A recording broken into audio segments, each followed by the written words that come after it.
Pontianak yang ke-250 tahun. Momen tahun ini ya terasa istimewa karena kita bisa mengadakan kegiatan-kegiatan di tengah pandemi yang terus menurun dan melandai. Harapan kita tidak terjadi lagi lonjakan sehingga kita bisa beraktivitas seperti sebelum pandemi Covid. Dan cerita tentang Kota Pontianak banyak atau panjang sepanjang aliran Sungai Kapuas, ya, sungai terpanjang di Indonesia. Kalau kita dengarkan tadi riwayat berdirinya Kota Pontianak, salah satunya adalah bagaimana Sultan Syarif Abdurrahman menembakkan meriamnya untuk mengusir gangguan-gangguan atas roh-roh jahat, ya, yang disebut kuntilanak seperti itu. Nah, saya pernah juga mengalami saat masa kecil. Pada saat itu memang Kota Pontianak masih sedikit penduduknya dan kita asal apabila bermain sembarangan, ya, di bawah pohon, di parit, itu malamnya biasanya itu didatangi kejadian-kejadian yang aneh-aneh gitu. Nah, itu yang sering saya alami semasa kecil. Tapi saat sekarang sudah boleh dikatakan tidak pernah terjadi lagi. Nah, tentu kondisi kota yang sekarang semakin berkembang, jumlah penduduknya juga sudah semakin banyak, ya. Kalau data Dukcapil sudah 672.140 jiwa. Ini Kota Pontianak kita harapkan bisa terus maju, berkembang di tengah tantangan-tantangan kita terkait dengan masalah-masalah misalnya genangan air, ya, karena kita kan dibelah oleh Sungai Kapuas, topografinya rendah, terus pengaruh air pasang Sungai Kapuas yang diakibatkan dari pasang air laut, hujan yang intensitasnya tinggi, ini rentan terhadap genangan. Dan kita akan upayakan untuk mengatasi masalah-masalah infrastruktur supaya aktivitas masyarakat tidak terganggu.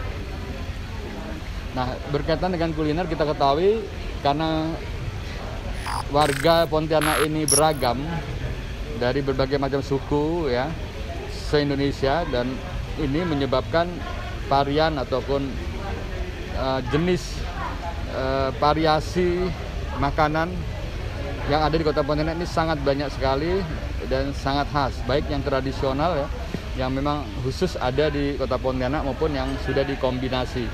Nah, ini menjadi kekuatan dan potensi yang bisa kita jadikan brands untuk Pontianak sebagai kota kuliner.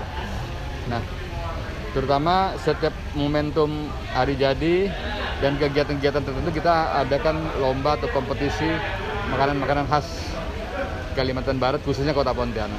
Apa yang jenis makanan yang Bapak sukai di Kota Pontianak yang paling khas dari? Ya, kan ada dua jenis.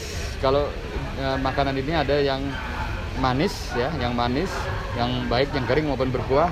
Tapi juga ada makanan-makanan yang pedas, seperti gorengan ataupun yang mesti di oven atau dibakar, atau yang combine antara kering dengan basah. Nah, yang khas itu kalau saya senangnya yang pedas-pedas misalnya.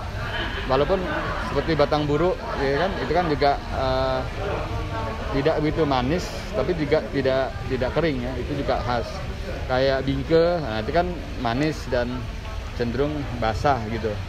Nah, ada beberapa makanan kayak kue cup, itu saya senang. Lagi kalau di Parian isinya ada sale, nanas dan lain sebagainya. Terkait yang paling sering disajikan di rumah, Pak? Kalau di rumah ini macam-macam, tapi di antara semua saya tetap pilih yang gorengan ya. Misalnya korket, risoles misalnya seperti itu. Karena itu udah jadi kesenangan. Baru kalau yang bakso bingka juga sehabis makan juga enak, tapi kurang begitu kalau di rumah. Soal parit tadi, Pak. Nah, kalau masalah parit memang kita upayakan terus terkoneksi ya. Dari parit primer, sekunder, tersiernya harus terkoneksi dan terpelihara. Nah, itu supaya untuk mempercepat apabila terjadi hujan. Setiap kita melebarkan jalan, menata jalan, tapi dibarengi juga dengan pembangunan drainase walaupun tertutup. Nah, ini kita lakukan terus. Tapi kalau yang rendah misalnya jalannya harus ditinggikan, ya kita tinggikan karena itu pengaruh air pasang juga. Berapa banyak sih parit di Kota Bogor?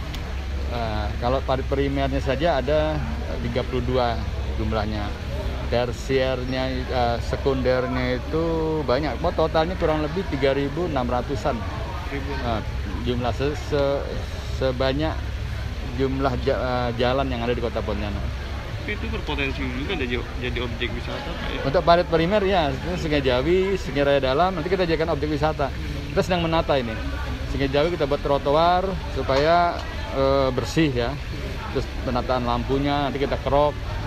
Tapi untuk beberapa parit memang hanya untuk bisa dilihat saja. Pak, dalam penataan ini kolaborasinya dengan instansi mana saja, Pak?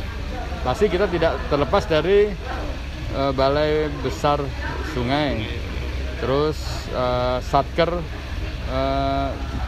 SDA yang ada di Departemen PU, terus dengan Departemen Provinsi, Dinas PU Provinsi ya, terutama SDA-nya.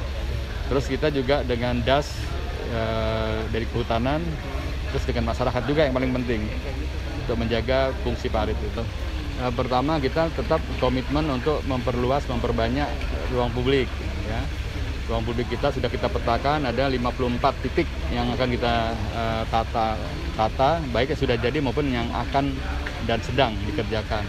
Kedua, di ruang-ruang publik tersebut kita akan perkuat dengan wifi ya, supaya ya kuncinya kita berharap Kota Pontianak semakin cerdas.